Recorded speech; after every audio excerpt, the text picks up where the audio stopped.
High বন্ধুরা, তোমরা সবাই কেমন আছো? আশা করি সবাই ভালো আছো। আমিও ভালো আছি। তোমাদের জন্য একটি শিক্ষণীয় গল্প নিয়ে এলাম। গল্পটি ভালো লাগলেই লাইক, কমেন্ট ও শেয়ার করতে ভুলবে না। তাহলে গল্পটি শুরু করা যাক। মেঘপুর নামে এক ছোট্ট গ্রাম, যেখানে আকাশ সবসময় নীল থাকে আর মেঘেরা যেন গল্প বলে। সেই গ্রামে থাকতো তিথি নামের এক কৌতূহলী ছেলে। তিথির বয়স ছিল 8 বছর, আর তার সবচেয়ে বড় স্বপ্ন ছিল একদিন আকাশে ওড়া। সে পাখিদের দেখত, কেমন করে তারা ডানা মেলে উড়ে যায়, আর ভাবত, আমি কি কখনো মেঘ ছুঁতে পারবো। তার দাদু প্রায়ই শোনাতেন এক আশ্চর্য গল্প, মেঘরাজের জাদুর টুপির গল্প। সেই টুপিটা নাকি একসময় গ্রামের পাহাড়ের ওপরে থাকতো, আর যেই সেটা মাথায় দিত, সে উড়ে যেত আকাশে। তবে একদিন এক লোভী লোক, নাম ছিল বোকানন্দ, সেই টুপি চুরি করে গুহার ভেতর লুকিয়ে রাখে। তারপর থেকেই টুপির আর হদিস নেই। মেঘরাজও আর ফিরে আসেননি। সবাই সেই গল্পকে কেবল গায়ের পুরনো বালগল্প বলে মনে করত, কিন্তু তিথি বিশ্বাস করত, টুপিটা কোথাও না কোথাও এখনো আছে। একদিন স্কুল ছুটির পর তিথি খুঁজে পেল তার দাদুর পুরনো বাক্স। তাতে ছিল একটি নকশা আঁকা মানচিত্র। সেখানে চিহ্ন দেওয়া ছিল ঘুমন্ত পাহাড়, তিনচোখা গাছ, আর আধার গুহা। ঠিক তখনই তিথির মনে হলো, এটাই তো সেই যাত্রার ডাক। সে ব্যাগে ভরে নিল বিস্কুট, পানি, একটি টর্চ, নকশা আর একটি ছোট্ট কম্বল। তারপর কাউকে না বলে রওনা দিল পাহাড়ের দিকে। পথটা মসৃণ ছিল না। প্রথমেই সে পৌঁছল তিনচোখা গাছের কাছে। গাছটা দেখতে ঠিক যেন তিনটা চোখে তাকিয়ে আছে, একটা নিচে, একটা মাঝখানে, আর একটা অনেক উপরে। হঠাৎ গাছ থেকে আওয়াজ এলো, তুমি কে, আর এখানে কেন এসেছো? তিথি চমকে উঠলেও সাহস করে বলল, আমি তিথি, মেঘরাজের টুপি খুঁজতে এসেছি। গাছ বলল, তবে আগে একটা ধাঁধার উত্তর দাও। দিনে নেই, রাতে জ্বলে, স্বপ্নের সাথে মিলে চলে। সে কি বলতো? তিথি একটু ভেবে বলল, তারা। গাছের মুখে হাসি ফুটে উঠল, আর একটা লতা নেমে এসে তাকে সামনে এগিয়ে দিল। তারপর সে পৌঁছল ঘুমন্ত পাহাড়ে। পাহাড়টার গায়ে তুলোর মতো মেঘ লেগেছিল, আর তার মাঝখানে এক গুহার মুখ। গুহার পাশে বসে ছিল এক বিশাল খরগোশ, তার চোখে গোল চশমা, আর হাতে একটা বই। খরগোশ বলল, তুমি টুপির সন্ধানে এসেছো, তাহলে তিনটি ধাঁধা মেলাতে হবে। না পারলে তুমি এখানেই থেকে যাবে, চিরকাল আমার সহচর হয়ে। তিথি ভয় পেলেও মাথা নাড়ল। খরগোশ বলল, প্রথম ধাঁধা, আমি না থাকলে কিছুই দেখা যায় না, আমায় পেলে সব রঙের রঙিন হয় দুনিয়া। তিথি বলল, আলো। খরগোশ হাসল।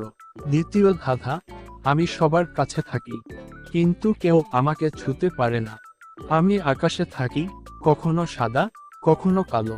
তিথি বলল, মেঘ। এবার খরগোশ তাকে একটি রূপোলি চাবি দিল। তৃতীয় ধাঁধা, আমি কথা বলি, গান গাই, তবু আমার শরীর নেই, তুমি বললে আমি আসি। তিথি একটু ভেবে বলল, শব্দ। তিনটি ধাঁধাই মেলাতে পেরে খরগোশ খুব খুশি হয়ে বলল, তুমি প্রস্তুত, ছোট বন্ধু? এখন চল গুহার ভেতরে। তারা একসঙ্গে গুহায় ঢুকল। গুহার ভেতরটা রঙিন বুদবুদে ভরা, মেঘের মতো নরম সব দেয়াল। হঠাৎ চারপাশে আলো জ্বলে উঠল, আর এক অদ্ভুত মিষ্টি সুর বাজতে লাগলো। গুহার ঠিক মাঝখানে একটা উঁচু পাথরের ওপর রাখা ছিল সোনালী রঙের এক টুপি। টুপিটার চারপাশে ছোট ছোট তারা নাচছে, যেন কোনো জাদুর খেলা। তিথি ধীরে ধীরে গিয়ে টুপিটা তুলল। তার শরীর কাঁপছিল উত্তেজনায়। সে যখন টুপিটা মাথায় পড়ল, তখনই একটা হালকা গরম হাওয়া এসে ওকে ঘিরে ধরল। মুহূর্তের মধ্যে এসে বুঝতে পারল, তার পা মাটি থেকে ওপরে উঠছে। সে উঠছে, ধীরে ধীরে উঠে গেল পাহাড়ের ওপরে, তারপর মেঘ ছুঁয়ে আকাশের মাঝে ভেসে বেড়াতে লাগলো। পাখিরা তাকে দেখে টুইট টুইট করে সালাম জানালো। সে এক মেঘকে জড়িয়ে ধরল, আর মনে হলো যেন তুলোর মতো নরম একটা বালিশ। হঠাৎ সে দেখতে পেল এক বিশাল সাদা প্রাসাদ মেঘের ওপর দাঁড়িয়ে। সেই প্রাসাদের সামনে দাঁড়ানো এক রাজা, তার মাথায় মুকুট, হাতের রাজগণ, মুখে এক আশ্চর্য হাসি। রাজা বললেন, তুমি কি তিথি? আমি মেঘরাজ। আমি বহুদিন ধরে অপেক্ষা করছিলাম এমন একজনের, যে হৃদয়ে বিশ্বাস রাখে আর সাহসিকতায় ভরা। তিথি অভিভূত হয়ে বলল, আপনি কি সত্যিই মেঘরাজ? মেঘরাজ হেসে বললেন, তুমি টুপিটা ফিরিয়ে আনার মধ্য দিয়ে আমার রাজত্ব আবার জাগিয়ে তুলেছ।